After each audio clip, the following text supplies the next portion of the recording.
Assalamualaikum warahmatullahi wabarakatuh. Selamat datang di Nugroho Room. Welcome back to my channel. Bagaimana rekan-rekan kabarnya di Nugroho Room? Saya harapkan semuanya tetap baik-baik saja dan tetap semangat tentunya ya, untuk persiapan di tahun depan di pelaksanaan CPNS di 2021 serta di PPK ya. Mudah-mudahan ini bermanfaat. Ini nanti akan saya bahas tryout CPNS berdasarkan Permen PAN RB nomor 16 tahun 2009 untuk semua guru ahli pertama ya. Untuk tryout ini nanti akan saya bahas 100 soal dan saya bagi beberapa part atau bagian yang terdiri dari TWK, TU dan TKP ya. Kita langsung saja kita mulai pembahasannya di prediksi soal CPNS 2021. Di soal yang pertama ya, ini tentang kepancasilaan. Ya, untuk SKD di 2018-19 pasti keluar ya. Jadi diperhatikan. Nasionalisme atau semangat kebangsaan merupakan cerminan dari sila Pancasila yang keberapa ya maksudnya? Pertama, kedua, ketiga, keempat, kelima. Ya, untuk belajarnya bisa disediakan untuk alat tulisnya biar rekan-rekan bisa menebak ya. Nanti kita cross check bersama ya. Jawaban yang benar adalah C. Ingat, untuk nasionalisme, semangat kebangsaan, bela negara itu masuk pada sila ketiga ya, persatuan Indonesia. Jadi kemampuan untuk menempatkan persatuan, kesatuan serta kepentingan dan keselamatan bangsa dan negara sebagai kepentingan bersama di atas kepentingan pribadi dan golongan, serta sanggup dan rela berkorban untuk kepentingan negara dan bangsa apabila diperlukan, mengembangkan rasa cinta kepada tanah air dan bangsa, mengembangkan rasa kebanggaan, keberbangsaan dan bertanah air Indonesia, memelihara ketertiban dunia yang berdasarkan kemerdekaan, perdamaian abadi dan keadilan sosial. Nah, ini berdasarkan undang-undang ya. Serta mengembangkan persatuan Indonesia atas dasar Bhinneka Tunggal Ika, memajukan pergaulan demi persatuan dan kesatuan bangsa. Nah, itu salah satu dari pengamalan ya, nilai-nilai Pancasila, khususnya sila yang ketiga, persatuan Indonesia. Lanjut kita ke soal nomor 2. Ini soalnya agak panjang memang, kita bahas.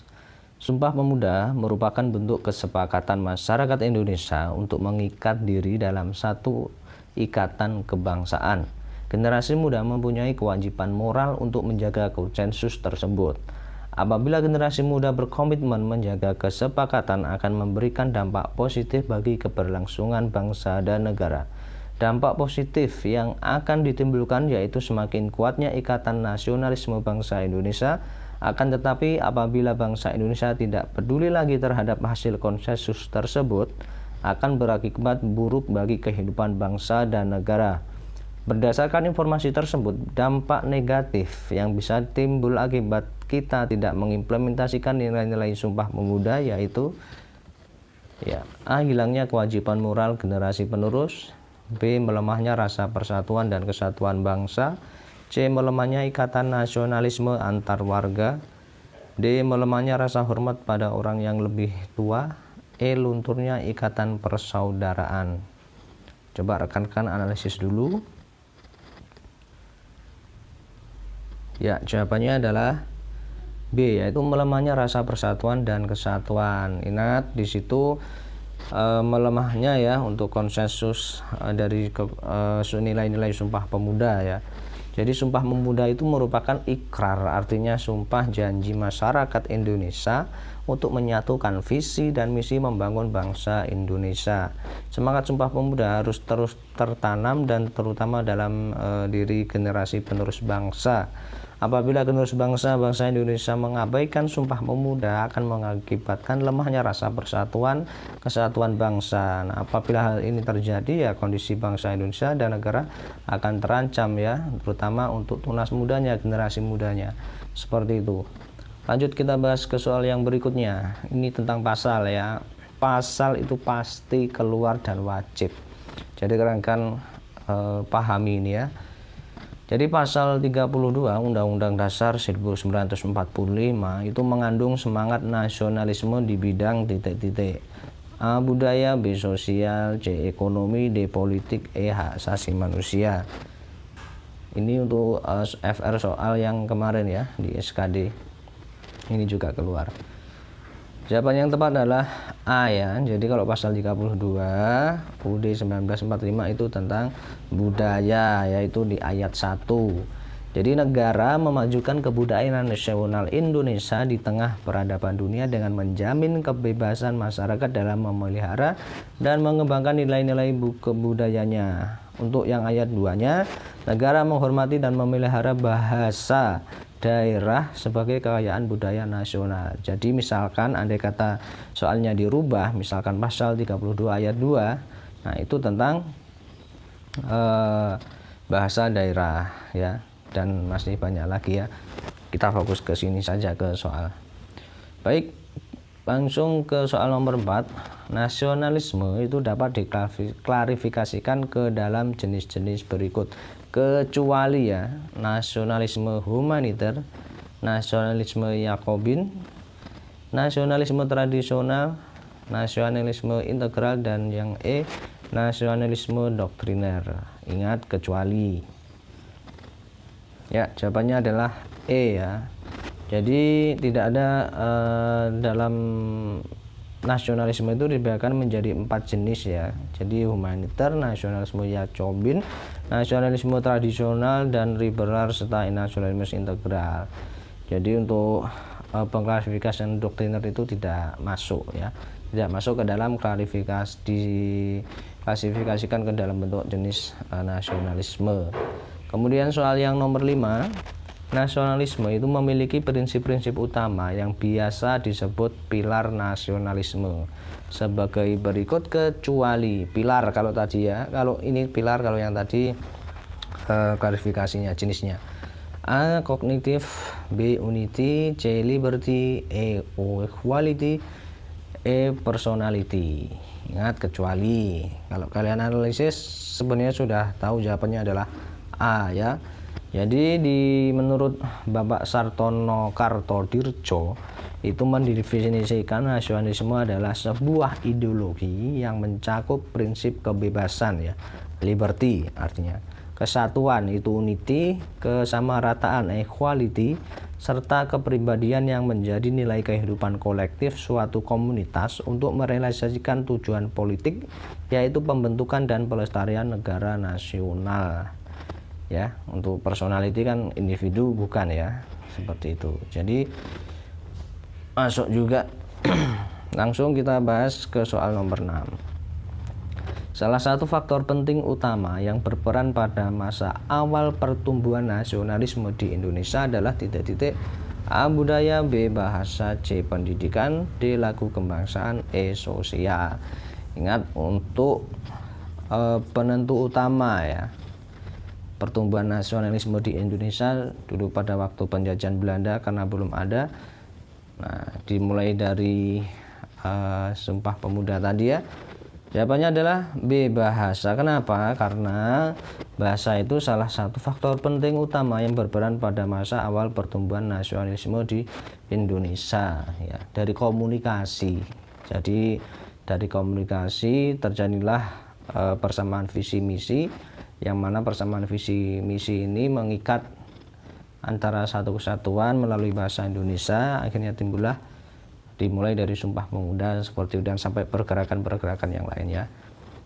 Langsung kita ke soal nomor 7. Indonesia adalah negara dengan keberagaman suku, etnik, budaya, agama, serta karakteristik dan keunikan di setiap wilayahnya. Pada dasarnya, keberagaman masyarakat Indonesia menjadi modal dalam pembangunan bangsa. Oleh karena itu, sangat diperlukan sikap atau perilaku menunjang terciptanya kondisi tersebut adalah A, memperkuat kedudukan pemerintah pusat sebagai pemegang kedaulatan rakyat. B, memperkecil segala hal yang berpotensi menimbulkan konflik masyarakat. C, meninggalkan perbedaan antara suku bangsa dalam berbangsa dan bernegara. D, memperkuat kedudukan bahasa daerah sebagai salah satu simbol persatuan. E, memperkuat posisi kebudayaan daerah di atas kebudayaan nasional. Ya, jawabannya adalah B, yaitu memperkecil segala hal yang berpotensi menimbulkan konflik masyarakat. Itu ya, segala bentuk konflik yang memperkecil itu wajib ya. Jadi di Indonesia itu, negara kita itu adalah negara dengan keberagaman suku, etnik, budaya, agama, serta karakteristik dan keunikan di setiap wilayahnya. Jadi sehingga tidak dipungkiri bahwa keberagaman tersebut merupakan salah satu yang dapat memicu terjadinya konflik horizontal. Karena perbedaan pandangan yang mungkin atau bisa jadi saling bertolak belakang dari masing-masing akan memegang pandangannya sendiri secara kuat. Sedangkan dari sisi lain pada dasarnya keberagaman masyarakat Indonesia menjadi modal dalam pembangunan bangsa, sehingga diperlukan suatu sikap atau perilaku yang dapat memperkecil hal yang berpotensi menimbulkan konflik masyarakat. Seperti itu ya. Baik, kita lanjut ke soal nomor berikutnya.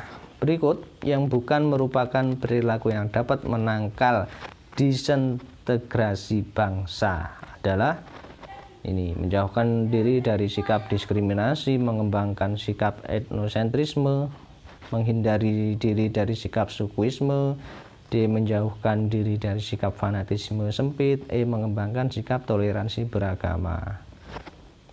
Ya, jawabannya adalah B. mengembangkan sikap etnosentrisme. Kenapa? Ingat, untuk disintegrasi itu merupakan suatu keadaan yang tidak bersatu padu dalam menghilangkan keutuhan atau persatuan dan menyebabkan perpecahan. Jadi yang bukan loh ya, yang bukan menangkal ya itu tadi etnosentris. Jadi tergantung pada sudut pandang masing-masing. Kalau etnosentris ini mirip egosentris ya. Lanjut kita ke nomor yang 9.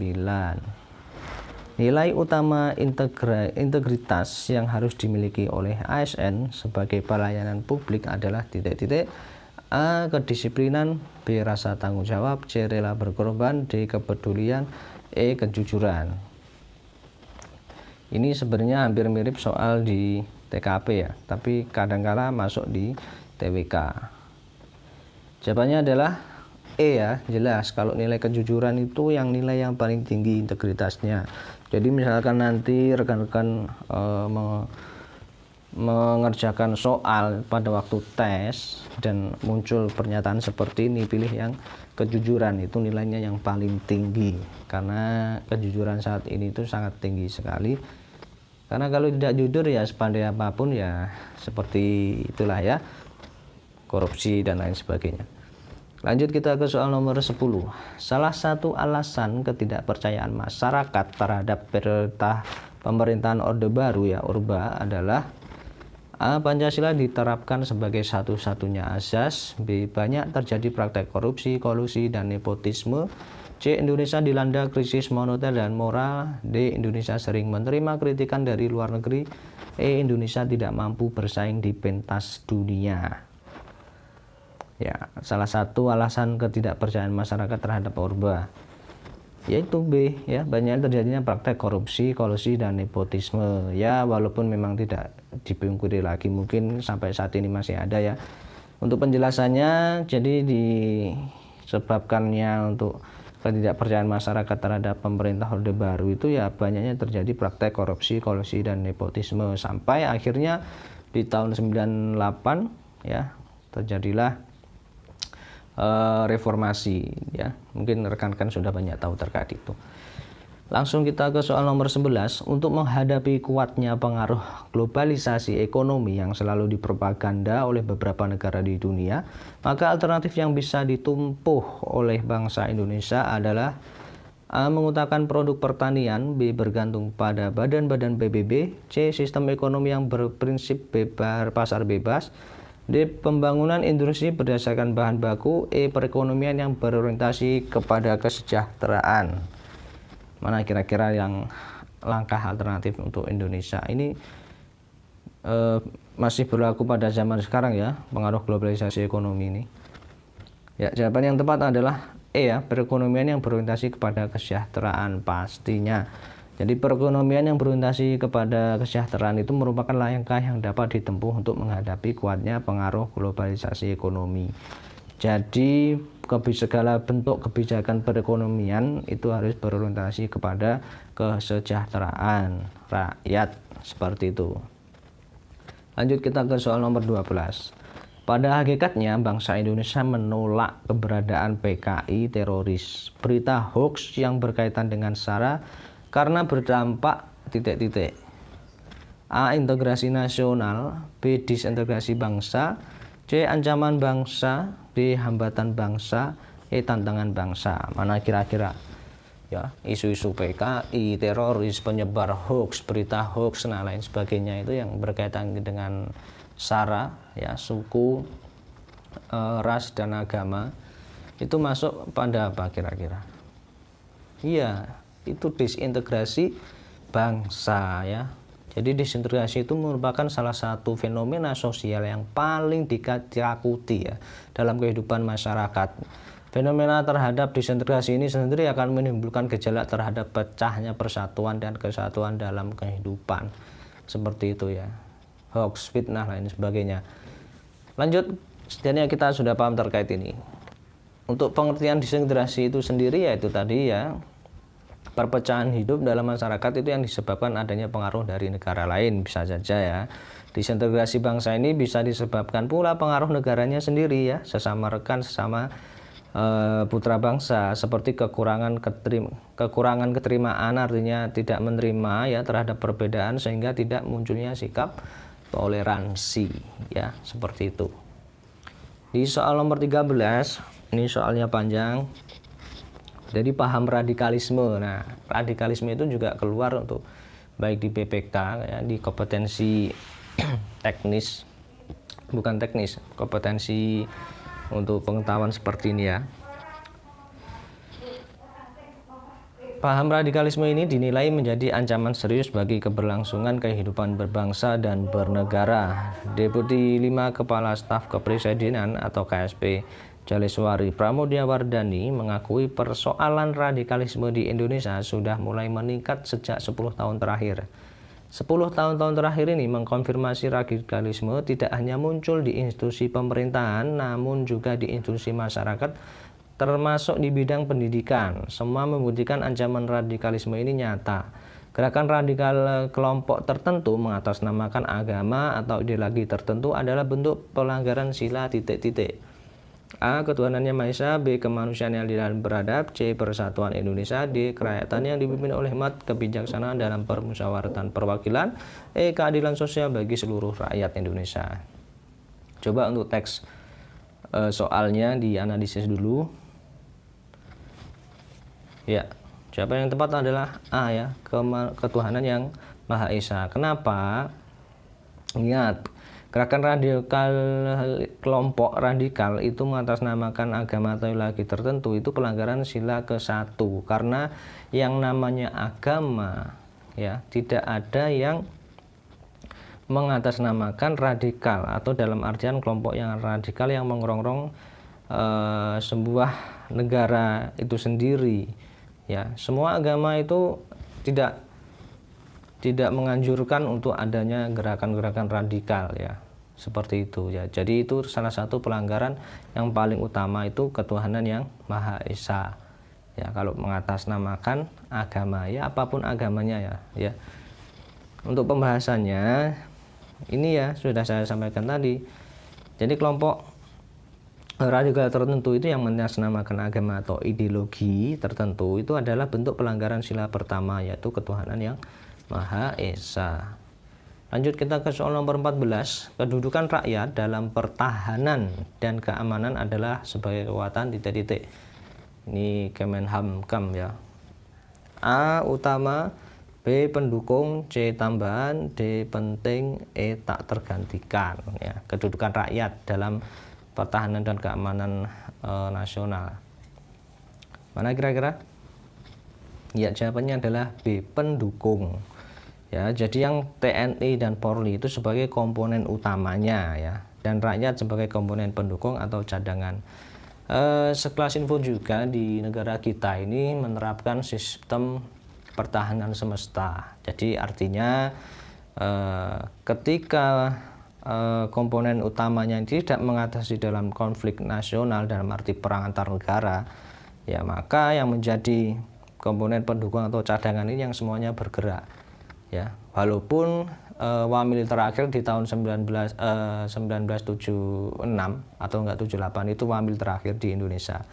Sejak itu sudah sampai sekarang tidak ada wajib militer ya. Berbeda di negara-negara yang mungkin persiapan banyak konflik itu banyak yang adanya wajib militer, bahkan di negara Korea seperti itu ya. Tapi di negara kita mempunyai itu permesta ya, pertahanan sistem rakyat semesta. Semua rakyat bergerak ya, seperti itu. Kemudian di soal nomor 15, munculnya gaya hidup konsumtif. Nah, selalu mengkonsumsi barang-barang dari produk luar negeri merupakan salah satu contoh ancaman nirmiliter di bidang apa? A. Ideologi, B. Gaya hidup, C. Ekonomi, D. Sosial budaya, E. Politik. Mana yang lebih tepat? Ya, jawabannya sosial budaya. Mengapa? Jadi ancaman non-militer itu adalah ancaman yang bisa berasal dari dalam maupun luar negeri. Jadi ancaman ini tidak menggunakan militer dan tidak berangkatan senjata, namun bisa memecah belah bangsa, membahayakan kedaulatan NKRI dan juga bisa mengancam keselamatan warganya. Gaya hidup konsumtif dan selalu mengkonsumsi barang-barang impor merupakan ancaman nirmiliter di bidang sosial budaya. Ingat ya, ketika sosial dan kebudayaan itu dirongrong ya, entah dari dalam atau dari luar, dari konsumtif kita terlalu banyak impor barang konsumsi sedangkan produk lokal tergantikan, ya itu tadi akan lambat laun juga akan menimbulkan pemecahan atau membahayakan kedaulatan NKRI ya, seperti itu ya. Mudah-mudahan tidak terjadi hal semacam ini. Lanjut kita ke soal nomor 16, kita fokus ke soal saja. Ancaman nirmiliter pada suatu suara negara meliputi dimensi-dimensi kecuali ya. Ini maksudnya di bidang dimensi apa saja yang termasuk ancaman nirmiliter kecuali? A. Ekonomi, B. Agama, C. Politik, D. Ideologi, E. Keselamatan umum. Ya, jawabannya yang tepat adalah B. Agama kecuali ya. Ingat, ancaman dalam setiap usaha dan kegiatan baik dalam luar negeri maupun dalam negeri yang dinilai membahayakan kedaulatan negara, ketuaan wilayah negara, dan keselamatan segenap bangsa. Ancaman non-militer atau nirmiliter memiliki karakteristik yang berbeda dengan ancaman militer, yaitu tidak bersifat fisik serta bentuknya tidak terlihat seperti ancaman militer karena ancaman ini berdimensi ideologi, politik, ekonomi, sosial budaya, teknologi, informasi, serta keselamatan umum. Jadi agama itu tidak masuk pada ancaman nirmiliter. Semua agama, ingat, semua agama ya. Jangan mengkultukan satu agama ya. Semua agama itu tidak menjadi sebuah ancaman karena semua negara di dunia itu pasti masyarakatnya mempunyai agama ya, seperti itu. Jadi yang termasuk dimensi yang mengancam itu ya di ideologi ya, politik, ekonomi, sosial budaya, teknologi, dan informasi, seperti itu. Lanjut kita ke soal nomor 17. Pengertian upaya pembelaan negara atau bela negara adalah, nah ini bela negara juga keluar. A. Pengetahuan warga negara yang dijiwai kecintaan kepada NKRI berdasarkan Pancasila dan Undang-Undang Dasar 1945 dalam menjamin keberlangsungan hidup bangsa dan negara. B. Pemahaman warga yang dijiwai dicintai kepada NKRI berdasarkan Pancasila dan UUD 1945 dalam menjamin keberlangsungan hidup bangsa dan negara. Ini C. Sikap dan hasrat ya.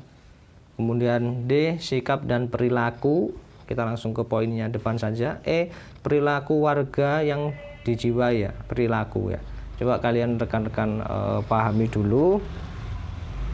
Ada pengetahuan, pemahaman, sikap dan hasrat, sikap dan perilaku, perilaku warga. Ya, kira-kira mana yang tepat terkait pengertian upaya bela negara? Ya, jawabannya adalah yang D ya, sikap dan perilaku ya. Jadi sikap dan perilaku warga negara yang dijiwai kecintaan kepada NKRI berdasarkan Pancasila dan Undang-Undang Dasar 1945 dalam menjamin kelangsungan hidup bangsa dan negara. Jadi ya bela negara yaitu sikap dan perilaku. Ya. Lanjut kita ke soal nomor 18. Pertahanan negara disusun berdasarkan prinsip-prinsip berikut, kecuali A. Demokratis, B. Hak asasi manusia, C. Ketahanan, D. Kesejahteraan umum, E. Lingkungan hidup. Kecuali lu ya. Jawabannya adalah C. Ketuhanan. Kenapa? Pertahanan negara itu disusun berdasarkan prinsip demokrasi, HAM, kesejahteraan umum, lingkungan hidup, ketentuan hukum nasional, hukum internasional, dan kebiasaan internasional, serta prinsip itu berdampingan secara damai dengan memperhatikan kondisi geografis Indonesia sebagai negara kepulauan dan negara maritim. Jadi untuk ketuhanan itu tidak masuk pada prinsip penyusunan sebuah negara, ya. Ketuhanan artinya ya agama, ya, yang bertuhan. Lanjut kita ke soal nomor 19. Bangsa Indonesia merasa dirinya sebagai bagian dari seluruh umat manusia. Oleh karena itu dikembangkan sikap hormat, menghormati, dan bekerja sama dengan bangsa lain. Hal ini adalah penjabaran dari sila pertama, kedua, ketiga, keempat, kelima. Mana kira-kira? Hormat menghormati ya, kemanusiaan yang adil dan beradab ya, seluruh umat manusia ya. Jadi saya bahas, jadi mengakui dan memperlakukan manusia sesuai dengan harkat dan martabatnya ya, sebagai makhluk Tuhan yang Maha Esa. Itu implementasi sila kedua ya. Jadi tidak hanya terfokus kepada adil beradab, tapi lebih ke sisi kemanusiaannya. Kemudian mengakui persamaan derajat, persamaan hak, dan kewajiban asasi setiap manusia tanpa membeda-bedakan suku, keturunan, agama, kepercayaan, jenis kelamin, kedudukan sosial, warna kulit, dan sebagainya. Kemudian mengembangkan sikap saling mencintai sesama manusia. Kemudian mengembangkan sikap saling tenggang rasa dan tepo sliro istilahnya ya. Kemudian mengembangkan sikap tidak semena-mena terhadap orang lain ya, menjunjung tinggi nilai-nilai kemanusiaan, gemar melakukan kegiatan kemanusiaan, berani membela kebenaran dan keadilan ya. Bangsa Indonesia merasa dirinya sebagai bagian dari seluruh umat manusia, seperti itu ya, serta mengembangkan sikap hormat, menghormati, dan bekerja sama dengan bangsa lain. Itu salah satu implementasi nilai-nilai nilai Pancasila, sila yang kedua ya, seperti itu ya, silahkan dipelajari. Berikutnya ke soal nomor 20. Pancasila memenuhi syarat sebagai stats fundamental norm karena tercantum dalam pembukaan UUD 1945. Yang dimaksud dengan Pancasila sebagai stat fundamental norm adalah titik-titik. A. Pancasila berfungsi untuk memberikan pandangan bagi bangsa lain. B. Pancasila menjadi sumber hukum tertinggi di Indonesia yang isi dan kedudukannya tidak dapat berubah. C. Pancasila sebagai peraturan untuk mengatur hidup orang banyak. D. Pancasila sebagai dasar hukum yang digunakan Indonesia untuk bergaul dengan negara lain. E. Norma yang berlaku di Indonesia disesuaikan dengan norma-norma berlaku di seluruh dunia. Jawaban yang tepat adalah B ya. Jadi Pancasila sebagai sumber hukum tertinggi di Indonesia yang diisi dan kedudukannya tidak dapat berubah. Itu state fundamental norm. Jadi menurut Heggelson itu dalam urutan norma Pancasila masuk dalam kategori ground norm, yang artinya Pancasila adalah norma dasar yang dijadikan acuan dalam pembuatan peraturan-aturan atau norma. Sedangkan menurut Hanawi, Pancasila merupakan state fundamental norm yang artinya Pancasila berada dalam urutan tertinggi dalam tata urutan, artinya Pancasila urutan tertinggi dalam peraturan dan menjadi dasar bagi peraturan yang ada di bawahnya, sehingga peraturan yang ada di bawahnya itu tidak boleh bertentangan ya, ketika membuat kebijakan-kebijakan apapun perundang-undangan itu tidak boleh bertentangan dengan Pancasila ya, nilai-nilai Pancasila sebagai stat fundamental norm. Kita lanjut nanti ke sampai 30 soal ya. Soal nomor 21 ini, sikap menjunjung tinggi keadilan, menjaga kelestarian lingkungan, serta menghormati pemeluk agama lain merupakan salah satu contoh pengamalan nilai Pancasila dalam kehidupan sehari-hari. Nilai Pancasila yang dimaksud adalah titik-titik. A. Nilai kerohanian, B. Filosofi, nilai filsafat, nilai abstrak, dan E. Nilai umum. Ini nilai Pancasila ya. Jawabannya adalah kerohanian ya, menjunjung tinggi keadilan, menjaga kelestarian lingkungan ya, menghormati pemeluk agama lain. Itu kata kuncinya. Jadi sikap seperti itu merupakan nilai kerohanian Pancasila. Kemudian kita ke soal berikutnya. Perilaku luhur yang menggambarkan sikap dan suasana keluarga dan gotong royongan, sikap adil, keseimbangan antara hak dan kewajiban, menghormati orang lain, suka menolong, dan gemar ikut dalam kegiatan memajukan masyarakat yang merata dan berkeadilan sosial merupakan penerapan nilai Pancasila ke 1, 2, 3, 4, 5. Yang mana? Kata kunci loh ya, gotong royong ya, menghormati. Nah ya itu ya, kelima. Penerapan Pancasila yang kelima itu keadilan sosial bagi seluruh rakyat Indonesia. Itu mengembangkan perbuatan luhur yang mencerminkan sikap suasana kekeluargaan dan gotong royongan ya, mengembangkan sikap adil terhadap sesama, menghormati hak lain, menjaga keseimbangan antara hak dan kewajiban, serta tidak menggunakan hak milik untuk usaha-usaha yang bersifat pemerasan ya. Itu termasuk pengamalan nilai-nilai Pancasila yang kelima. Kita masuk ke tab MPR-nya ya.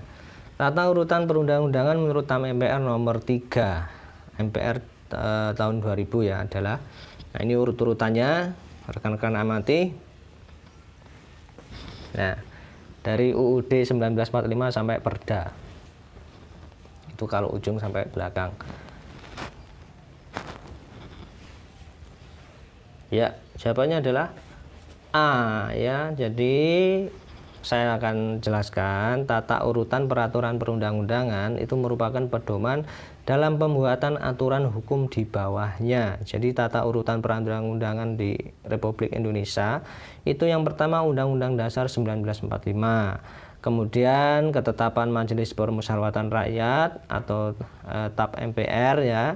Kemudian undang-undang, kemudian peraturan pemerintah atau PP ya, atau pengganti undang-undang atau Perpu. Kemudian peraturan pemerintah, keputusan presiden atau kepres, dan peraturan daerah ya, diingat-ingat itu dipahami. Kita lanjut ke soal yang berikutnya. Rumusan masalah dasar negara Indonesia ini muncul pertama kali sewaktu dilaksanakan sidang pertama Badan Penyelidik Usaha-usaha Persiapan Kemerdekaan atau BPUPKI pada tanggal 29 Mei 1945 sampai 1 Juni 1945. Terdapat 3 tokoh nasional Indonesia ketika itu yang memaparkan asas dasar negara Republik Indonesia selain Insinyur Soekarno dan Muhammad Yamin.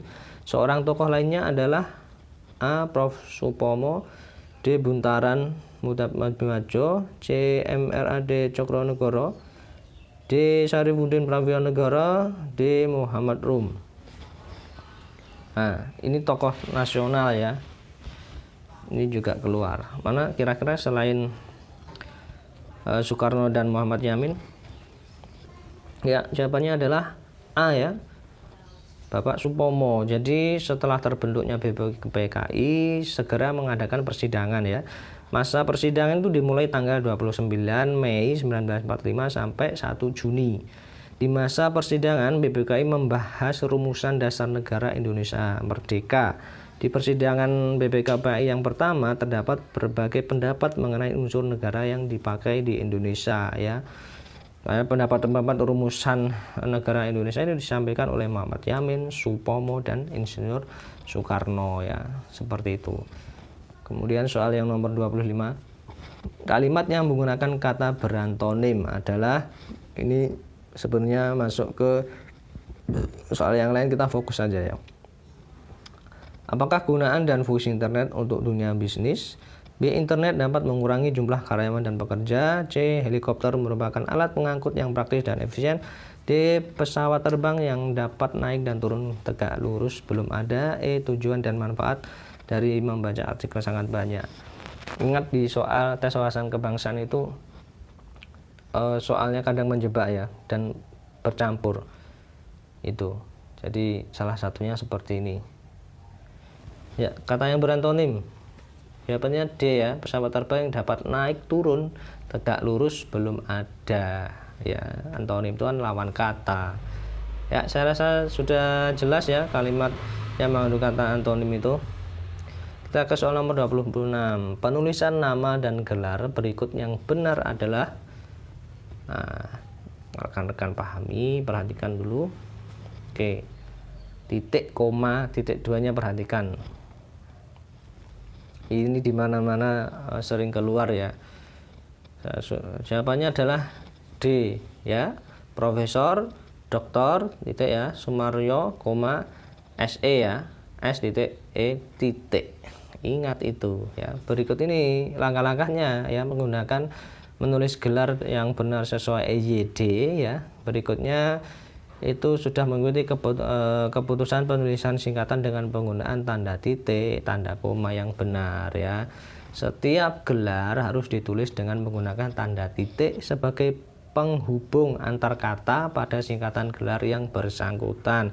Kemudian gelar ditulis setelah nama atau sebelum nama orang. Kemudian di antara nama dan gelar harus diberikan tanda koma sebagai tanda hubungnya. Ya, bila contoh menyandang gelar lebih dari satu, gelar tersebut harus dipisahkan juga dengan tanda koma di antara gelar-gelar tersebut. Ya, contohnya seperti Nugroho Rum, koma SPD, koma TPD, titik koma M titik PD titik ya, yang belakangnya ada titiknya. Lanjut kita ke soal nomor 27. Kata sedap yang bermakna sinentesia terhadap dalam kalimat yaitu apa? Makanan ini sangat sedap, bunga sedap malam tumbuh di halaman rumahku. C. Bumbu penyedap makan itu mahal harganya. D. Kata-kata orang itu kurang sedap didengar. E. Sayuran buatan ibu sangat sedap. Bermakna sinestesia ya. Jawabannya adalah D ya. Kata-kata orang itu kurang sedap didengar ya. Nah, sinestesia itu apa? Sinestesia adalah perubahan makna pada suatu kata yang mengalami pertukaran makna, di mana makna yang mengalami pertukaran terjadi karena tanggapan dari dua hal yang dihubungkan dengan panca indera. Contoh, dingin, pantas saja saat bangun tadi pagi terasa dingin sekali. Ternyata turun hujan deras.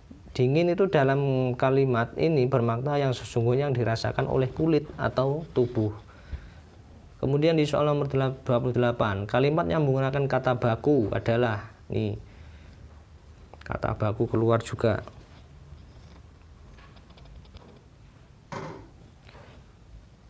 Jawaban yang tepat adalah D ya. Jadwal kegiatan sangat padat minggu ini ya, sudah jelas ya.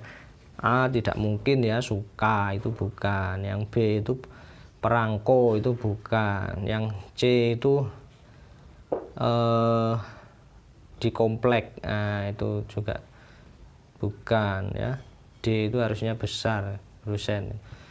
E itu juga bukan mau ya. Nomor 29. Salah satu jenis kucing yang paling lucu digemari adalah kucing Anggora. Kucing Anggora memiliki bulu yang tebal dan indah. Sifatnya yang periang dan mudah dekat dengan orang menjadikannya hewan yang cocok dipelihara oleh keluarga. Kalimat yang tepat untuk melanjutkan paragraf di atas adalah kucing ini cukup sulit dibiakkan. Kucing ini banyak terdapat di wilayah Turki. Kucing Anggora yang bermata unik mulai langka. Kucing Anggora adalah salah satu jenis kucing paling ramah. E. Kucing Anggora juga cocok menjadi teman untuk menemani kaum lansia. Coba teks pelengkapan paragraf ini.